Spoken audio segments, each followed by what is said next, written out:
All right, it says we're live. We're going to get started.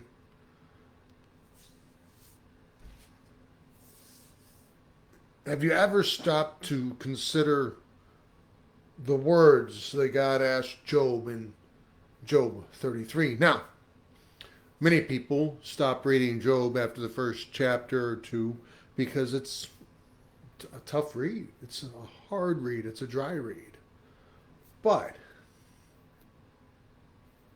I'm sorry, I said Job 33 and I meant Job 38. In Job 38:1, God speaks to Job. Job 38:1, then the Lord answered Job out of the whirlwind and said, who is this that darkeneth counsel by words without knowledge? Gird up now thy loins like a man, for I will demand of thee, and answer thou me. Where wast thou when I laid the foundations of the earth? Declare if thou hast understanding. God is asking Job,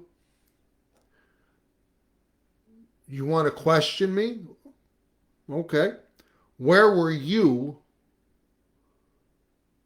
when I created everything? Where are you when I was putting all of this in place? How can you question me when you don't understand me? That's what God is saying to Job. Where were you when I created everything? Who are you to question me, the created us, questioning the creator? God is the creator. He put the earth where it is and spun it in motion. He holds the sun in place and the moon and the stars, and the earth has been where it is as long as anybody can remember. The seasons have never changed.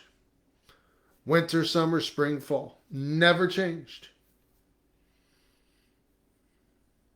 God is the one who keeps all that moving the way it's supposed to move. God is the creator. He put you and I here to further his purpose. Who are you and I to question him?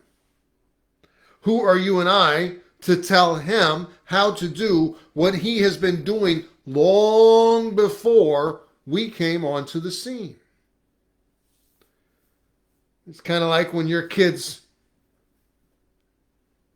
come up to you and they are making mistakes and you say, hey, would you just listen to me? It's going to make your life easier. God does that with us as well. Yet, just as our kids ignore us, as we ignored our parents, so too do we ignore God for advice that is very valuable. But no. See, we're new. We're special. We're different. The rules that everyone else has lived by, they don't apply to me. At least that's what we think when we're young. Then as we get older, we realize, same old, same old. Everybody's the same.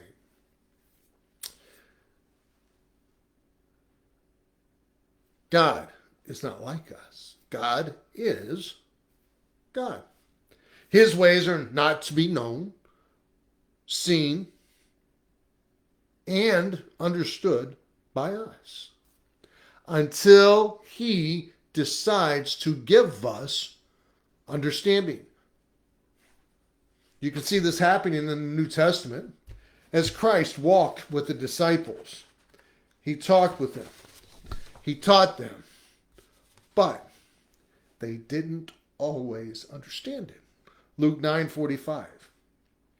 But they understood not this saying, and it was hid from them, that they perceived it not. And they feared to ask him of that saying. that happened a lot with the disciples, that their eyes and their ears were not open till after the resurrection, because there were things they could not have fathomed until the resurrection. God oftentimes hides what he is doing until he is ready for us to know,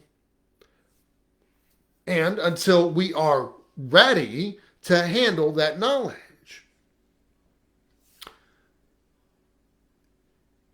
We're not always in the position to understand what he's doing. Sometimes he's got to wait for us to catch up and mature before he can reveal it to us. In Revelation, we're given another example of God putting information away that we are not able to handle. He gives John so much information in Revelation. But there is a part that we are not allowed to know. John is not allowed to tell us. John is told to get rid of the evidence of this part of the tribulation that's coming. Revelation 10:4. And when the seven thunders had uttered their voices, I was about to write. And I heard a voice from heaven saying unto me, seal up those things which the seven thunders uttered, and write them not.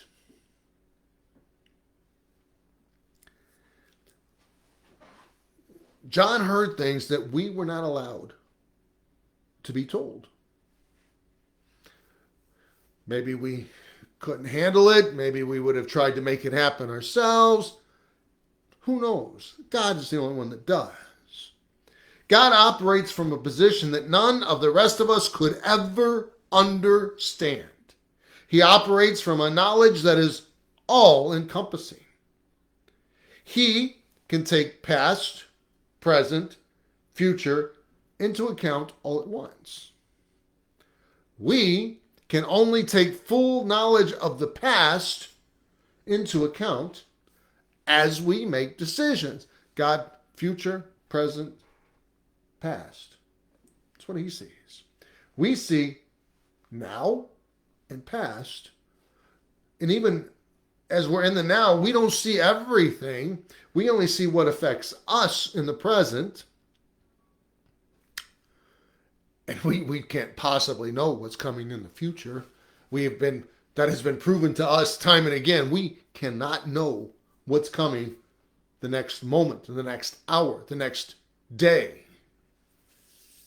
God operates from a knowledge that is all encompassing. We are operating from this. That little hole right there, that's our knowledge. This is God's knowledge. God is sovereign. God's sovereignty, not in doubt.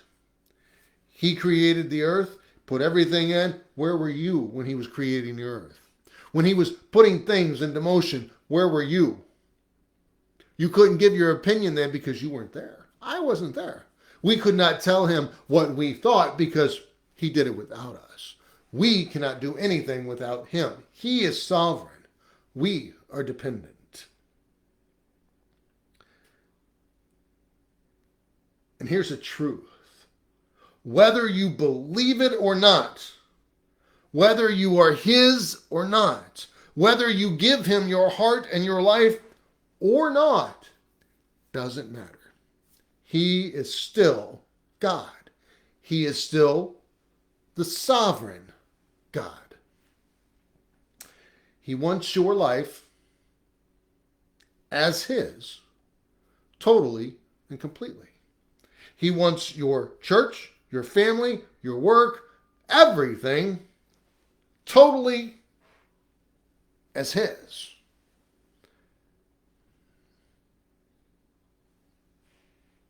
But he gives you that choice.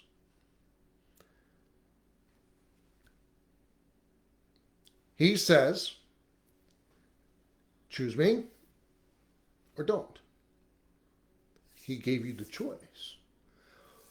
But because he gave you the choice, makes him sovereign.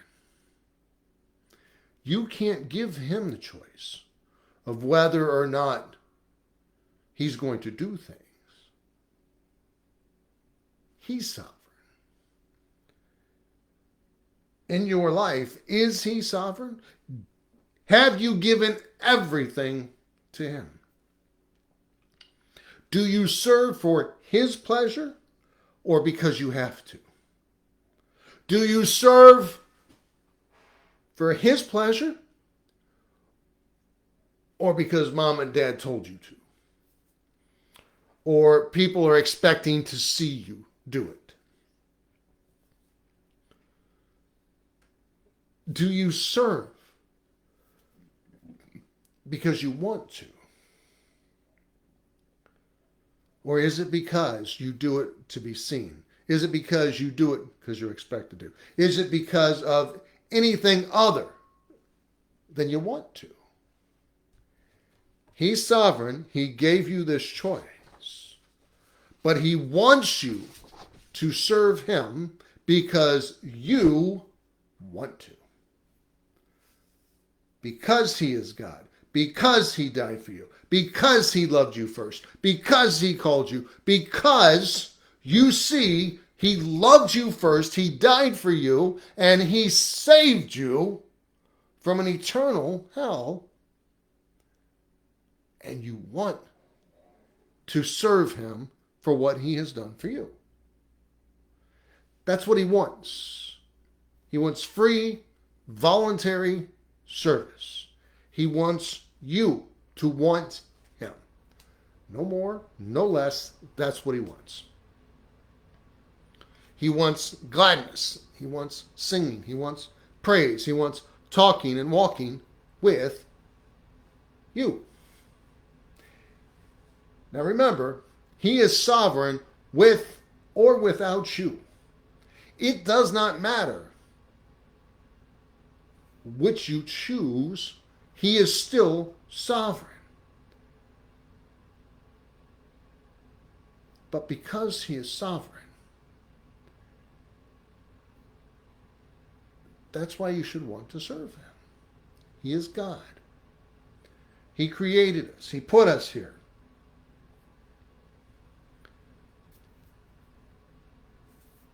The old saying, God said it, I believe it, that settles it. You can pretty much take that I believe it out of there. God said it, that settles it. Whether I believe it or not, it's still true. Whether you believe it or not, still true. Whether you have called on his name to be saved or not, still true. He is sovereign with or without us. He prefers it to be with us. But it doesn't change who he is. That choice only changes who you are. And I believe this is where we have gone wrong in the Christian of today. We no longer accept God's sovereignty. We no longer hold him sacred and supreme. We no longer truly accept him as the head of our lives. We pay him lip service. Oh, yeah. We act as if we truly seek his will, but we do not in actions or in practice believe this. We want to live how we want to live and expect him to be okay with it. That's not God's sovereign. That's I'm sovereign. You get to live however you want to live and claim to be his. That means you're sovereign. That means you are the final authority. He is the final authority. Whether you think so or not. The modern Christian, we have become so complacent, so narcissistic, that we wouldn't even know him if he showed up and knocked on the door. We have made ourselves sovereign. We have made ourselves the center of our Christian life. We have left God out of it. Where were you when he created the earth? Where were you when he created the sun and the moon and the stars? Where were you when he was creating the animals, the ecosystems, the trees? Where were you when he was putting all of this in place? If you were there and you helped him, you can question him about it. None of us were. All of us are the created. He's the creator. And we have left the sovereign God out of our lives, our Christian life, because if we actually let him in, we might have to do something. We might have to live differently. And I'm going to leave with this verse, one that I have used before. But in the Christians of America today, I believe it is a very relevant verse. Isaiah 29:13. Wherefore the Lord said, forasmuch as this people draw near me with their mouth, and with their lips do honor me, but have removed their heart far from me, and their fear toward me is taught by precept of men. Whether you accept him as sovereign or not, he is still the sovereign God. He is still in charge. He is still in command. He still sets the standards and the rules. What are you going to do with that?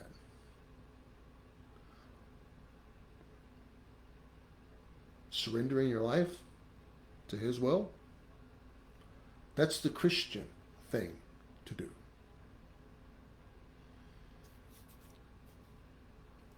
Where were you when he was laying the foundation of the earth? Where were you when he was creating everything? The created does not get the question, the creator. And many times we think that our opinion matters more than his. And it's time we get back to the fact that he is God and we are not.